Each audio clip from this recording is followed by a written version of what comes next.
Thanks for watching County Report this week. I'm Susan Kennedy.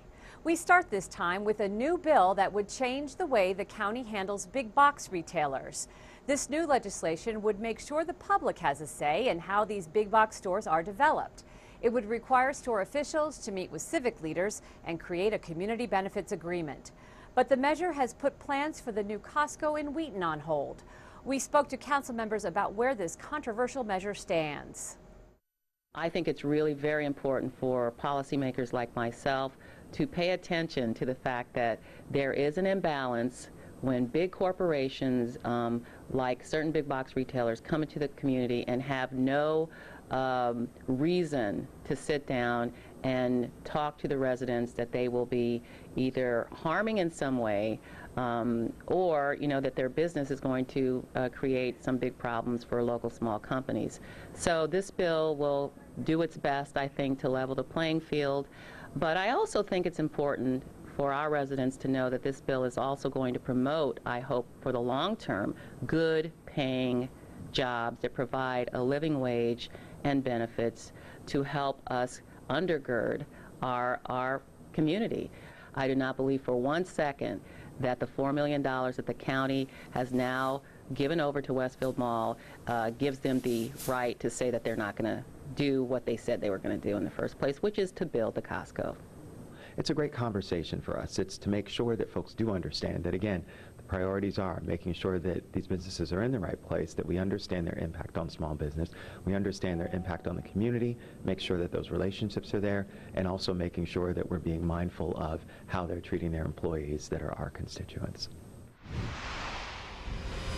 It's been more than 30 years since we've seen snow here in October, but flakes were falling from the sky last weekend. Despite those statistics, right about this time every year, the county's Department of Transportation holds its annual snow summit to assess the preparedness of the county's snow plans and fleet. Lorna Virgili tells us how the county is prepared for this snow season and what new initiatives are in place. These are the men and women involved in the storm operations program in the county. The annual snow summit brought them together under one roof to finalize the logistics behind the snow removal operations. It's important for everyone to understand the nature of the program, the logistics of the program, the thinking behind the program, and more importantly, the implementation of the program. With the snow season just around the corner, the county is ready and prepared. That means the fleet is ready. Employees and contractors are aware of the latest technology, and the goal is to maintain an efficient and effective transportation system despite weather conditions. We want to keep our transportation system moving. That is, getting the buses to move, allow you to move around the county. The other is there's an economic impact. If we can't move around in this county, we can't have our stores, our vendors working. So there's an economic impact, a significant economic impact. So our job is to have an efficient and effective transportation system no matter what the weather. This year, the county implements the first in the nation navigation system to boost efficiency for drivers and contractors. For County Report this week, Lorna Virgili. Congestion in Montgomery County has not changed in the past 2 years. That according to the latest mobility report. The report is put together by county transportation planners who monitor local traffic trends. The report also ranks the top 10 congested intersections in the county, and it puts the intersection of Old Georgetown Road and Democracy Boulevard at the top of its list. Most indications are that congestion is as bad as our people have perceived it to be, which is unacceptable, and we need to change it. So there has been a recession which has reduced the number of vehicle miles traveled, but that's a blip as opposed and masks the underlying reality, which of course is that congestion is terrible in our community. It's why we rank #1 in the country in terms of congestion. So no one should sugarcoat this, and I don't believe the report intends to do that. We have a bad situation that we need to attend to. We need to be more aggressive on things like bike share, which Arlington and Alexandria and the District of Columbia have done with great a great job doing, and hopefully Montgomery County will catch up. I'm certainly urging us to do so. And secondly, we need to focus on rapid transit, which is a major initiative that hopefully will transform our community and make rapid transit a much more accessible option for so many of our people. We want to congratulate 13 members of the Montgomery County Fire and Rescue Service who were promoted this week to positions of battalion chief, captain, lieutenant, and master firefighter. The group was honored at a ceremony surrounded by family members, and each received the recognition directly from Fire Chief Richie Bowers. The promotion process within the department is competitive and represents an important step in the promotee's career. Initially, at the master firefighter rank or lieutenant, it takes 4.5 to 5 years for the training and experience that you have to have in order to compete competitively for a promotional exam. Each one of these people here today, the 13 that we're recognizing, competed in multiple, some of them multiple promotional exams that were competitively administered. The ceremony was held at the Public Safety Training Academy, and the fire department holds these celebrations of success twice a year. Now for an update on a story we brought you earlier this year. A lawsuit filed against a Dickerson couple by their domestic worker is now moving to court. Janet Gonzalez was the first to file the lawsuit under a new law requiring employers to provide their domestic workers with a written contract. Ms. Gonzalez alleges her employer of failing to pay minimum wage and overtime, breach of contract, misrepresentation, negligence, and trafficking. She is seeking compensation for lost wages, punitive damages, and interest. Still ahead on County Report this week, we'll show you how Montgomery County Public Schools are working to teach students to be better critical thinkers. And a celebration of culture at Montgomery College. We'll be right back. Light bulbs are getting more efficient. They use a lot less energy to give you the light you want, which means you'll pay lower energy bills. Better light bulbs also mean a better way to shop. You're probably used to buying light bulbs based on watts, but watts only tell you how much energy a bulb uses, not brightness. If you want to know how bright a bulb is, you need to think lumens. The more lumens, the brighter the light, no matter the bulb. A traditional bulb uses 60 watts to produce 800 lumens, but this bulb delivers 800 lumens using only 15 watts. All these bulbs use different amounts of energy, but produce the same amount of light. How do you know which one to buy? To help you decide, light bulb packages will have a lighting facts label. It'll tell you a bulb's brightness and an estimate of its energy cost and lifespan. So the next time you shop for a light bulb, look for the lumens and the lighting facts label. It's a bright idea.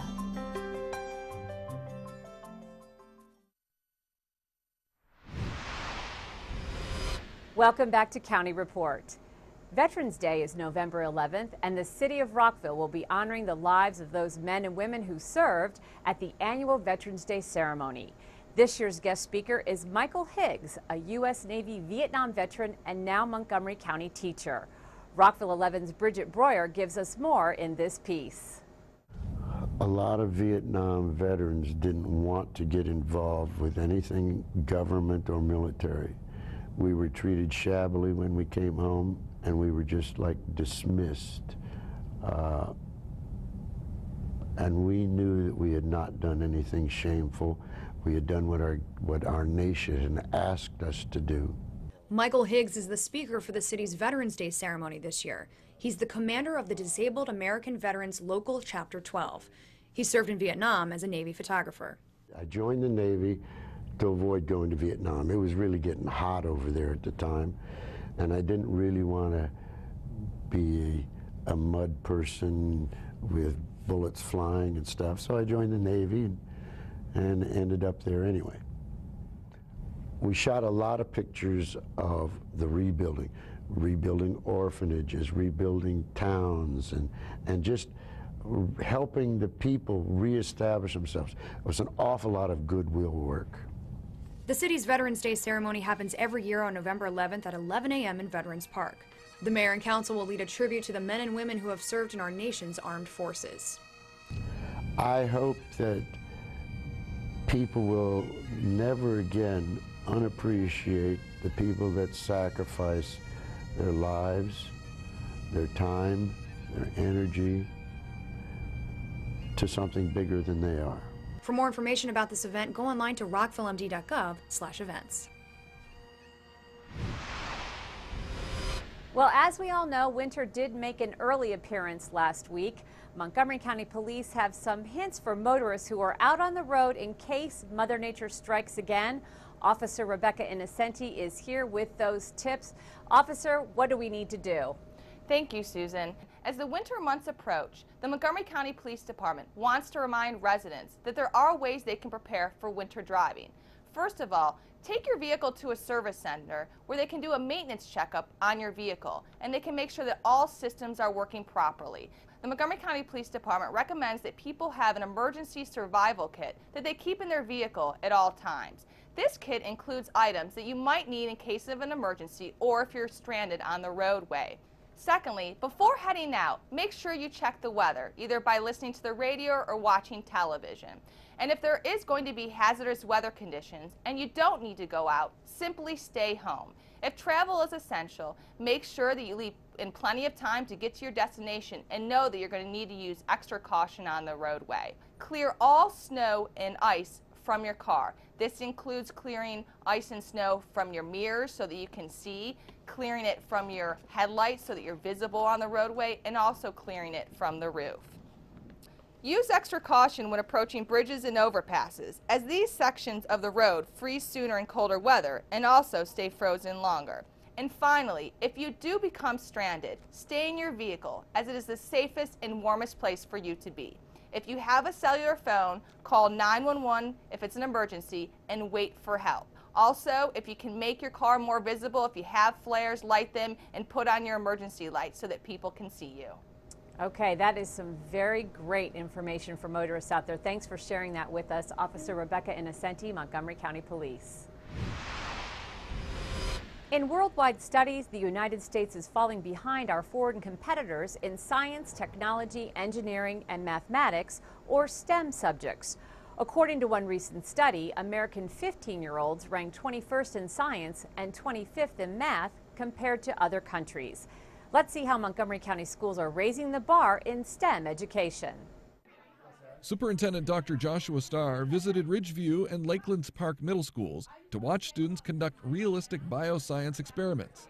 The hands-on lab activities were presented by community scientists from the Maryland Biolab and Johns Hopkins University. We are using micro pipettes to mix colors and make different colors out of just 3 colors, the primary colors.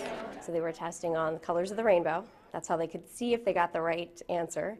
And then all of the levels of the liquid should have lined up as well.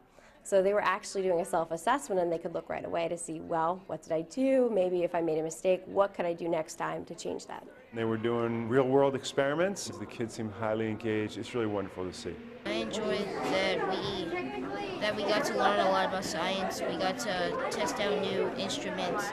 This community-school partnership underlines the significance of a nationwide effort to increase science, technology, engineering, and mathematics, or STEM education in the classroom. It's really important that our kids become great problem solvers, that they have to know how to think creatively and really develop their own knowledge in lots of ways and understand the way the world works around them. I really think it's important for them to learn skills. I think we've done a lot with content, but actually putting those skills to use and seeing where the students can go. Those kind of critical thinking skills that the sciences help develop are very important to the future of our economy, quite frankly. I'm so thrilled that we actually had scientists from the community here supporting our middle school students. So do that now while you have your colors in front of you. So much of science is about discovery, it's about inquiry, it's about testing a hypothesis and trying to figure out the way the world works. That's what's going to make great scientists of the future, and that's what we really want to promote in Montgomery County.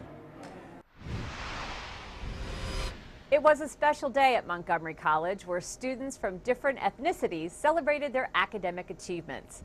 Here's MCTV's Danielle Stesky with the details. Asians, African Americans,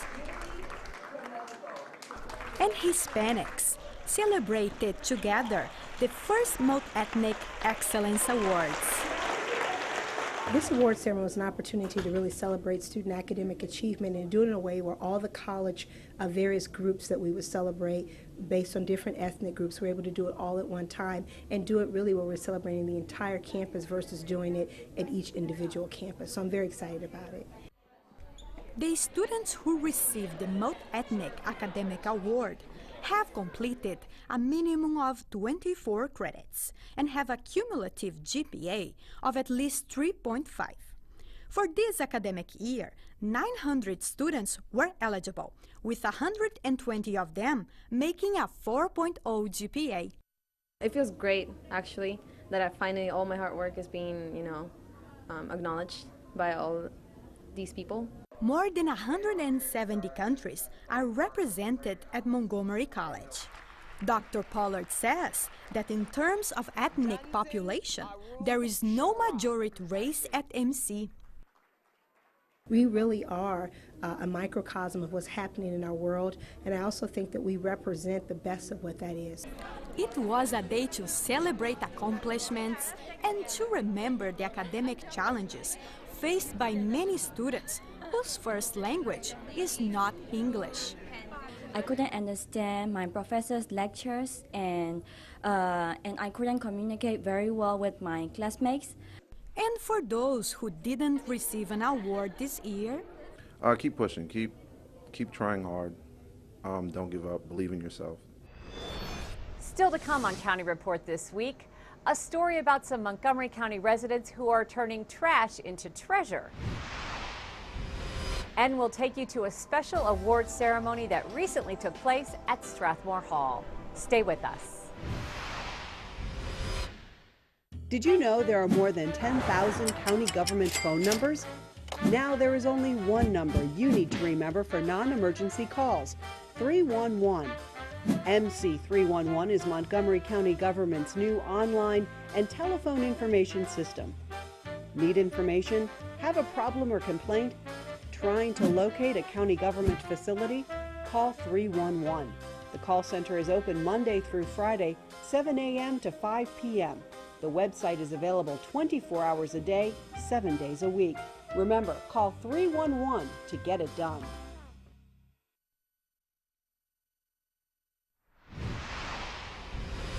Welcome back. Montgomery College held a conference recently that celebrated American literature and writing in all its forms. Here's Montgomery College's Michael Brown with the story. For the 16th time, Montgomery College hosted the F. Scott Fitzgerald Literary Conference, a day-long event featuring noted authors, seminars, music, and award presentations. NPR book critic Maureen Corrigan kicked off the event with an intriguing examination of Fitzgerald's timeless classic, The Great Gatsby. Why I like The Great Gatsby, why you like The Great Gatsby, why America likes The Great Gatsby, why so many of us do think it's the greatest American novel that we've got. Also on the program, MC Professor Julie Wakeman-Lynn told of working in Tanzania with a group of young orphans. She guided them as they wrote their very first short stories, which were then published as a fundraiser for their school. No one had ever asked them to write a story before. No one had ever listened to them since their parents had died. I found a wonderful publisher in Makuki Nyota. They got very excited about the project. And here it is. It's a beautiful edition. And as always, the highlight of the conference was the presentation of the F. Scott Fitzgerald Literary Award. This year's honoree was Maxine Hong Kingston, who started her remarks by, appropriately enough, paying tribute to F. Scott Fitzgerald. I first read him when I was a teenager, and I discovered him for myself. And it was just going to the Stockton Public Library and wanting to read all of it and getting away from the children's section into the adult section and reading everything. I came across Fitzgerald and loved his writing. She captivated the audience with stories from her life, descriptions of her inspirations, and then read from one of her latest works, I Love a Broad Margin to My Life. I am turning 65 years of age. In 2 weeks, I will be 65 years old. I can accumulate time and lose time. I sit here writing in the dark. Can't see to change these penciled words. We're all trying to be a little bit greener in our everyday lives, and now some local residents are making it easier to do. The Compost Crew will take your trash and turn it into black gold. Ryan Walter, Brian Flores, and Stefan Grundman met in elementary school. Well, at the beginning, we didn't really like each other. It took 2 years. I was faster than him, which was pretty much. I admit it now. But we got over it, and we've all been great friends. They did get over it. A decade later, they formed a company called the Compost Crew. The Crew is an at-home compost pickup service that turns waste into rich soil. Our customers are very into the green movement, and they're very motivated to make a difference. A lot of people want to compost, and it's just something that they don't have the time or energy to do. I think makes sense to do the scraps that they go part to the earth, and I'm a gardener, so I know the value of compost. I really like this idea because it is a lot of work. We're taking organic waste out of landfills, we're reducing greenhouse gas emissions, and then the flip side of it, if compost is used on agricultural fields and other gardens, it's just a organic, natural way to just have better produce without the need of chemicals. The average person doesn't have this amount of room, doesn't have this amount of time, and so the idea was really designed for apartment or condominium people who just don't have that kind of land in their backyard or don't want to put their food scraps in their backyard. So we really think our service is tailored to that kind of customer. In these troubled economic times, these three friends are hoping the public can't bite off more than it can chew. It really is top of the line soil, and there's a sense of pride, of course, of your trash being put in your own garden to grow. The Arts and Humanities Council of Montgomery County is the county's go-to local arts agency. And this past week, County Executive Ike Leggett honored those making a difference in our community with their contribution to the arts. The arts are alive and well in Montgomery County despite recent budget cuts. And every year, County Executive Ike Leggett honors individuals, organizations, and patrons of the arts at the County Executives Awards for Excellence in the Arts and Humanities, hosted at the Music Center at Stratmore. I want to congratulate all the individuals and groups who are honored here tonight. You have given and continue to give so much of yourselves to enrich every man, woman, and child in this great county. Montgomery County Arts and Humanities organizations add $117 million to our local economy, generating nearly $8 million in state and local tax revenue, creating over the equivalent of 2,000 full-time jobs. Awards that were given out this year range from the Volunteer Awards to the Lifetime Achievement Awards, and the Education Award was given to none other than John Taylor Kinderman, a 3-time Emmy Award-winning host and a master artist in education. And to show his heartfelt appreciation, Kinderman sang a little tune. I'm thankful for our friends and our families too. I'm thankful for my health and the things I can do. I'm thankful all day. I'm thankful all night. I'm thankful that all things turn out all right. Thank you, God. Thank you. Other performances were by Lumina Studio Theater, El Corrado, and Warner Williams. The awards ceremony ended with a proclamation to the Arts and Humanities Council, officially making October National Arts and Humanities Month in Montgomery County. Up next on County Report, some county staff members come together to support our local military. And Kathy Stanhope is here with 2 four-legged friends who need a new home when County Report this week continues.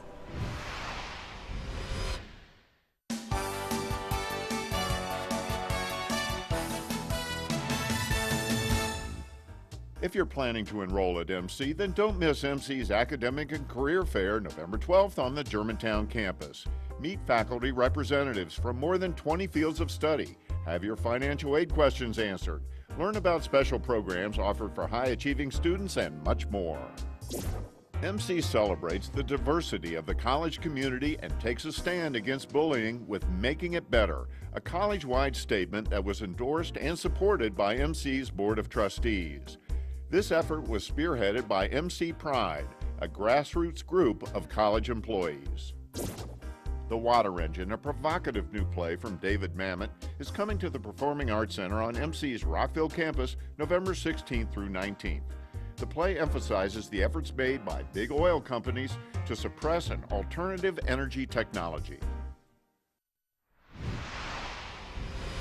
Kathy Stanhope is here with a package deal in our Pet of the Week segment. Hi, this is Kathy Stanhope with your Pet of the Week at the Montgomery County Humane Society, and I am here with something very, very special. As you can see, I have a 2-month-old little Chihuahua puppy down here in black and white, and his name is Tucker. He's a little male. And then I have his stepbrother. This is Bella. She's about a year old, and she's maybe a mini pinscher. They both unfortunately had to be given up. They were owned by a senior citizen who really sadly became too ill to take care of them. So they had to come here, and I think along maybe with their resident hamster that they used to live with. They both loved their little hamster brother, and they love each other, but because the puppy is so young, they're really not bonded. So they can be adopted individually. They're both short-haired dogs. As you can see, they're very little, they're very tiny, they're very portable. They like to ride in the car, they like other people, they like cats, they like each other. They are just so sweet. I have never held a Chihuahua puppy before, but it is actually a very, very special thing because this little thing, as you can see, is as cute as anything in the world, and he is just so sweet. So come on down to the Montgomery County Humane Society and meet these two. It's Bella and Tucker, 2 months old and 1 year respectively. They are just waiting to go home with you. You can visit them at the shelter in Rockville, or you can see them on the web at mchumane.org, or give us a call at 240-773-5967. And even if you're not thinking about adopting, consider fostering one or both of these little creatures. They're just so cute and they're so sweet. We can always use foster homes, and we can always use volunteers if you want to get some exercise and walk dogs, or if you like to cuddle with a cat. All these animals love any time they can get out of the cage while they're here, and we need volunteers to do that. So give us a call again at 240-773-5967 and come on down and help us. Thanks. In recognition of the 25th Annual Community Service Week, Council staff collected various items for injured military personnel who are receiving treatment at Walter Reed Naval Medical Center. Employees collected items that the American Red Cross recommended were needed by injured soldiers and veterans at the facility. Thank you for your good service. 4 years ago, Navy Petty Officer Lamont Nolan returned home from Kuwait and Iraq needing medical attention and a little more.